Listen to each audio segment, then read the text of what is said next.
Nagot ng dating alkalde ng bayan ng Minalin, Pampanga ang isyong binuksan ni Mayor Arturo Nagit kaugnay ng kontrobersya na bako. Wala yung bako. No, pinabigay yata o pinita kung hindi pa lang paano ginawa. Dahil po yung papeles, yung memorandum receipt ng bako na tinanggap ng munisipalidad ng Minalin, eh nasa akin po, hawak-hawak ko.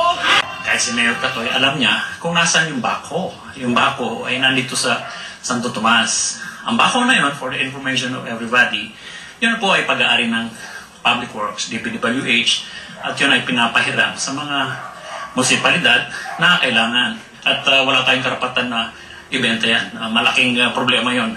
Ayon pa kay Flores, nagamit naman ng kanyang administrasyon ng bako para ibsan ang pagbaha sa bayan. Pero maliit lamang raw ang bako para sa malalaking proyektong pambayan. Yung bako na yan ay parang pangsapa lang, maliliit na mga ilog, panlinis na mga clog na mga kanal. At kung ihahambing mo yan sa isang sasakyan, ay multicab lang yan. Ayon pa sa dating alkalde, maging siya ay may mga dokumentong pinangahawakan para patunayang walang anomalya sa kontrobersyal na bako. Well, that is for him to prove. No? Sabi mo nga, ako ay may mga katibayan din at magpapatunay. Sabi ko nga, if I may, you can also ask Mayor Lito just to confirm kung yung sinasabi ko ay totoo at hindi. At i-confirm mo rin from the documents na sinasabi ni Mayor Katoy na meron siya mga katibayan na yan ay binenta. At ako naman po ay nakahandang harapin.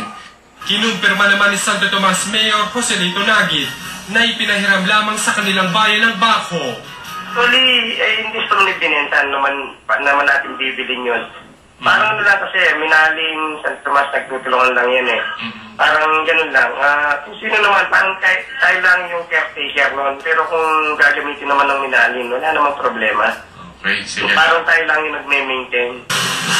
Hindi na ako kailangan mag-comment. Alam naman natin na pagkatalo ng kapatid niya, ewan ko, binenta niya o binenta niya siguro, kaya pinahiram niya. Ako si Jeffrey Gomez, alerto, alisto sa pagbabalita.